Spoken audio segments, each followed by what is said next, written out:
Très chers frères et sœurs, bonjour. Bon début de week-end. Vous savez, parfois, nos frères et sœurs, il faut les écouter, nos personnalités, nos légendes, quand elles sont à l'étranger et qu'elles s'expriment. Je m'incline une fois de plus devant le décès brutal et tragique de Landry Nguemo. J'ai beaucoup d'amertume parce que ce n'est pas un jeune comme ça qui devrait partir de sitôt. Il y a aussi des vidéos qui passent souvent. Vous les voyez sur les réseaux sociaux, ça passe comme ça ne vous dit pas grand-chose. Je me donne le devoir en tant qu'écuyer de conscience d'attirer votre attention sur la quintessence, sur l'objet, ce qu'on doit tirer comme leçon dans la sortie de quelqu'un. Écoutons encore le regretté Landry Nguemo parlant de Samuel Eto'o. Vous avez des souvenirs de choses qui vous ont marqué de sa part? De gestes, de... Ah mais Eto'o, tout vous marque, hein. Tout vous marque, il faut le côtoyer pour le comprendre. Il fait des choses... Il est imprévisible, voilà, il est imprévisible. Donc, dans la mesure où c'est qu'il est imprévisible, tout peut arriver. Et comment il était en sélection du coup? Parce que bon, c'est toujours une star mondiale et du coup la star du pays. Et comment il était en sélection?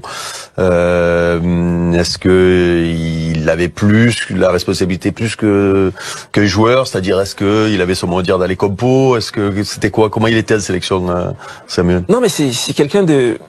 C'est un mec, il aime pas l'injustice. Il aime pas l'injustice et peut-être des fois il a eu de la maladresse dans sa façon de s'exprimer, de l'exprimer ce sentiment-là.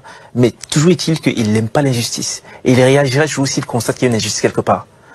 Après, c'est la manière qui peut gêner. Quitte à défendre une partenaire contre les instances ou... C'est sûr. C'est la manière qui gênera sûrement. Il y a quelques semaines... Oui. Pardon, non, Sarah, non, mais ces joueurs-là qu'on traite des fois d'avoir un ego surdéveloppé, et puis après quand on les connaît, on se rend compte parce que bon, j'ai entendu parler de Samuel par rapport à tout ce qu'il fait de. Moi, je l'ai déjà croisé, c'est quelqu'un de très discret. Fait quand je l'ai croisé, et puis toutes les choses bien qu'il fait, et qu'on ne sait pas toujours, quoi, notamment pour le pays. Est-ce que c'est le cas de Samuel? Est-ce que Oui, c'est sûr qu'il fait des choses pour le pays. Il fait énormément de choses. Aujourd'hui, de toute façon, avec tout le charisme qu'il a, il peut se le permettre et il veut le faire aussi. Donc il le fait forcément. Il peut avoir un destin à la George Weah. On parle un jour président. Oui, c'est pas pareil, bien sûr. Non mais c'est pas du tout sans être président de la République, mais avoir des peut-être s'impliquer dans la vie politique du pays ou quoi. Tu crois que ce serait possible pour un garçon comme lui ou c'est compliqué malgré tout là-bas, justement? Je pense pas qu'il en a envie. Il en aura pas envie. Je pense pas. Parce qu'il lui-même est conscient que c'est très complexe au Cameroun. Complexe. Je ne pense pas qu'il en a envie. Ça, c'est la parole du regretté Landry Nguemo. Mais il faut que je vous signale, je vous dise quelque chose. Je pense que tout ce que nous disons sur Samuel Eto'o, la manière dont nous l'apprécions Eto'o, Landry Nguemo, en moins de 2 minutes, vous voyez quelqu'un de très intelligent. Oh, que la terre nous enlève les bonnes personnes. Quelqu'un de très intelligent et issu d'une culture où on sait être sincère. Bon, quand j'ai fini de le dire, je voudrais attirer votre attention sur un élément dont Landry Nguemo insiste beaucoup. Il parle de la maladresse. La maladresse. Il parle de la manière. Il a même insisté sur le mot manière par 2 fois. Quand vous prenez maladresse, manière, et au-delà de tout, il vous dit, Eto'o est imprévisible. Eto'o, c'est quelqu'un qui aime les gens. Eto'o, c'est quelqu'un qui aime la perfection. Eto'o, c'est quelqu'un qui aime le travail. Eto'o, c'est quelqu'un... Il le résume en quelques mots. Mais tiré dans ce mot, dans quelques mots de moins de 2 minutes, le mot qui est revenu 3 fois, qui signifie la même chose. Maladresse, manière. Alors, vous savez, Landry Nguemo est en train de nous dire ici, paix à son âme, que l'homme Eto'o est l'homme de la situation. Il parle de son charisme. Il est l'homme de la situation. Mais il a parfois la maladresse. Ça veut dire une mauvaise manière déposer les choses. Et c'est ça qui fait donc problème. Ça dit que pour certains lions et pour certaines personnes, elles ne se rendent pas compte que ce n'est pas l'homme Eto'o qui est mal. Ce n'est pas l'homme Eto'o qu'on reprocherait une malhonnêteté quelconque Eto'o, mais c'est la manière. Comme il est caractériel, la manière d'exprimer blesse, heurte la sensibilité des personnes.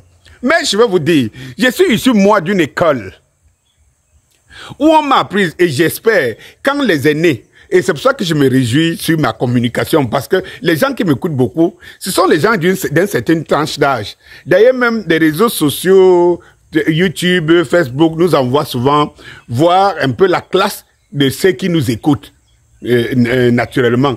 C'est une tranche d'âge dont la sagesse, l'intelligence, la sagesse prédomine sur les émotions, des fantasmes et tout ça. Donc, j'ai mal dit, cette tranche d'âge sait très bien que nous sommes issus d'une culture où on nous a appris que lorsque tu vas chercher la connaissance, ne regarde pas la manière dont on te donne la connaissance, mais plutôt la connaissance, parce que c'est ça que tu es venu capter et c'est ça qui te sera bénéfique et utile dans la vie, et non la manière. Lorsque nos maîtres et tout ça nous frappaient, nous fracassaient, chacun à sa manière, et chacun avec son arme avec lequel il sévit. Ça veut dire que ça devait être un tuyau, ça devait être les fils de courant et tout. Et avec le degré de punition qu'il donnait, tout ce que le bon élève retenait à la fin, c'était la connaissance que l'enseignant voulait lui donner. Nous sommes donc issus d'une culture aujourd'hui, une génération, où non, ce n'est pas le fond qui est le plus important, mais c'est la forme.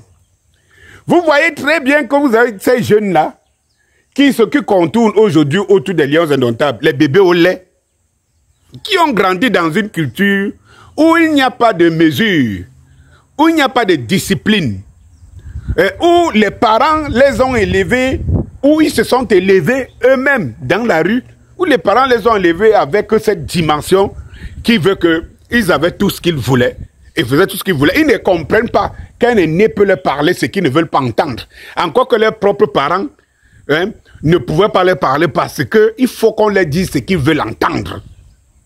Nous sommes donc, Eto'o a donc le malheur d'être en avance sur cette génération. Voilà. Ça dit qu'en fait, est-ce que la nature pouvait tout donner? Est-ce que vous êtes des dieux pour créer des hommes? Comment? Et créer tout un chacun à sa manière. Moi-même qui vous parle, j'ai parfois une méthode de transmission. Il y a des moments où il m'arrive de prendre conscience et de parler doucement soit à mes élèves, soit à mes ouvriers. Parce que j'ai un ton qui monte, un ton qui tonne.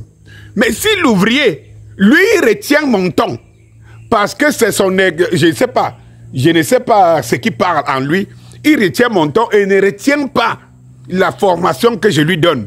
Alors, il sait ce qu'il fera de mon ton. Il sait ce qu'il bénéficiera de mon ton. Il faut que vous le sachiez. Et donc, ici, Landry nous répète, il dit, il ne pense pas, effectivement, comme Eto'o, on l'a fait dire l'autre jour, on l'a fait dire que la présidence de la République, qu'il n'y pense pas. Il n'y pense pas. Il se dit que Eto'o connaît les difficultés. Effectivement, Eto'o les connaît. Eto'o les connaît. Et nous tous, nous les connaissons. Le problème, c'est que nous, les Camerounais, nous avons décidé que c'est lui qui peut. Et il a montré qu'il peut. En défiant la personnalité, la numéro 1, parce que bien, lui n'est plus personnalité numéro 1 du pays, on le sait. Il est un peu comme quelque chose qu'on a mis dans une glacière. Voilà, qu'on contrôle, on ouvre, on dit mange, suce, marche, et tout. Et que c'est un rêve aujourd'hui qui disparaît rapidement parce qu'il a donné les droits.